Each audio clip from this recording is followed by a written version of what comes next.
तो यानी बेटा यहाँ हम देखेंगे जो W2 की वैल्यू थी वो क्या था, V1 इंटू Q1, ठीक है, पोटेंशियल इंटू चार्ज।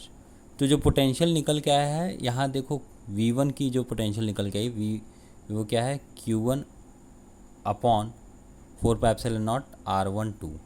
तो इसके जगह हमने ये रख दिया और फिर इसके बाद Q2 जो है Q2 रख दिया। तो यहाँ हम क्या देखेंगे, दिस वर्क डन स्टोर, यही वर्क डन कहाँ होगा, स्टोर हो जाएगा, stored in the form of potential energy, in form of potential energy, जिसको हम कहेंगे दैट इज क्या होगा, U equals to Q1 Q2 upon 4πε0 R12। तो यानी यहाँ स्टोर्ड एनर्जी की वैल्यू अपने आप को निकल आई, अगर दो चार्ज हैं तो, सिस्टम ऑफ टू चार्जेस हैं तो, ठीक है। नेक्स्ट की हम बात करते हैं बेटा, अभी इसी समय बात कर लेते हैं दूसरा, यानी हम ये देखेंगे बेटा कि तीन चार्ज की वजह से क्या होगा, ठीक है। इसी समय हम ये देख लेते हैं 3 चार्ज की वजह से क्या निकल के आएगा।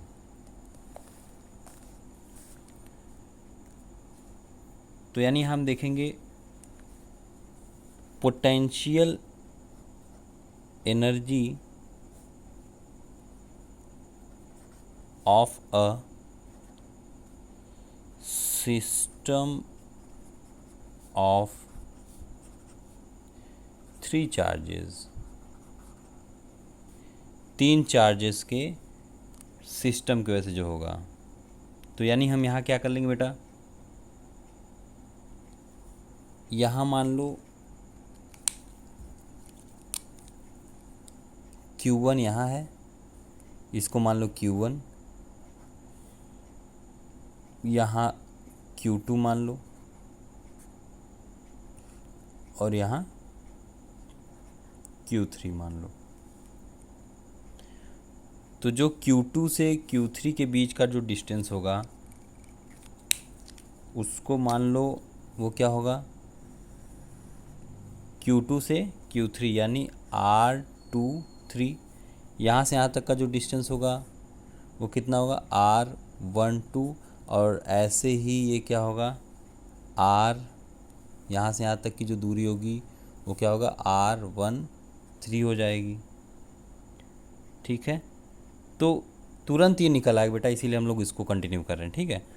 तो पोटेंशियल एनर्जी 3 चार्जेस के सिस्टम की वजह से क्या होगा, U इक्वल्स टू 1 अपॉन 4πε0, यहाँ के भी लग सकते बेटा, के सबका बाहर निकल के आएगा, लेकिन अब यही हम लोग कर दे रहे हैं।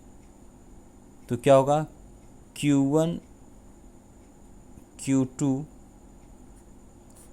Upon R12, Q1 Q2 upon R12 plus, अब 1-3 देख लेते हैं, Q1 Q3 अपॉन R13, फिर इसके बाद Q2 और Q2 इंटू Q3 अपॉन इन दोनों के बीच का डिस्टेंस यानी R23।